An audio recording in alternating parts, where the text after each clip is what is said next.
Hi friends, ಎಲ್ರಿಗೂ ನಮಸ್ಕಾರ.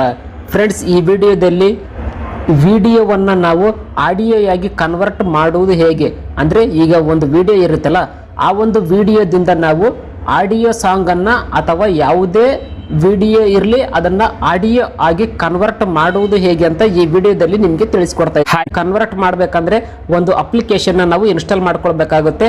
So friends, ನೀವು ಆ ಒಂದು ಅಪ್ಲಿಕೇಶನ್ನ ನೀವು ಇನ್ಸ್ಟಾಲ್ ಮಾಡ್ಕೋಬೇಕಂದ್ರೆ ಪ್ಲೇಸ್ಟೋರ್ಗೆ ಬನ್ನಿ. ಪ್ಲೇಸ್ಟೋರ್ನ ಸರ್ಚ್ ಬಾರ್ನಲ್ಲಿ ವಿಡಿಯೋ ಟು ಆಡಿಯೋ ಕನ್ವರ್ಟರ್ ಅಂತ ಟೈಪ್ ಮಾಡಿ. ನೀವು ವಿಡಿಯೋ ಟು ಆಡಿಯೋ ಕನ್ವರ್ಟರ್ ಅಂತ ಟೈಪ್ ಮಾಡಿದ ಮೇಲೆ ಇಲ್ಲಿ ನಿಮಗೆ ಹಲವಾರು ರೀತಿಯ ಅಪ್ಲಿಕೇಶನ್ಗಳು ಓಪನ್ ಆಗುತ್ತೆ. ಸೊ ಇಲ್ಲಿ ನೀವು ಕೆಳಗಡೆ ಬನ್ನಿ. ಕೆಳಗಡೆ ಬಂದರೆ ಇಲ್ಲಿ ನಿಮಗೆ ವಿಡಿಯೋ ಕಂಪ್ರೆಸರ್ MP3 ಕನ್ವರ್ಟರ್ ಅಂತ ಇರುತ್ತೆ. ಸೊ ಈ ಒಂದು ಅಪ್ಲಿಕೇಶನ್ನ ಮಾತ್ರ ನೀವು ಇನ್ಸ್ಟಾಲ್ ಮಾಡ್ಕೊಳ್ಳಿ. ಸೊ ಈ ಒಂದು ಅಪ್ಲಿಕೇಶನ್ನ ಲೋಗೋ ಈ ರೀತಿಯಾಗಿರುತ್ತೆ, ಸರಿಯಾಗಿ ನೋಡ್ಕೊಳ್ಳಿ. ಸೊ ಹಾಗೆಯೇ ನಾನು ಈ ಒಂದು ಅಪ್ಲಿಕೇಶನ್ ನಾನು ಈ ವಿಡಿಯೋದ ಡಿಸ್ಕ್ರಿಪ್ಷನ್ ಅಲ್ಲಿ ಕೊಟ್ಟಿರ್ತೀನಿ, ಅಲ್ಲಿಂದ ಕೂಡ ನೀವು ನೇರವಾಗಿ ಇನ್ಸ್ಟಾಲ್ ಮಾಡ್ಕೊಳ್ಬಹುದು. ಫ್ರೆಂಡ್ಸ್, ನಾನು ಆಲ್ರೆಡಿ ಈ ಒಂದು ಅಪ್ಲಿಕೇಶನ್ನ ಇನ್ಸ್ಟಾಲ್ ಮಾಡ್ಕೊಂಡಿದ್ದೀನಿ. ಈಗ ನಾವು ವಿಡಿಯೋದಿಂದ ಆಡಿಯೋವನ್ನು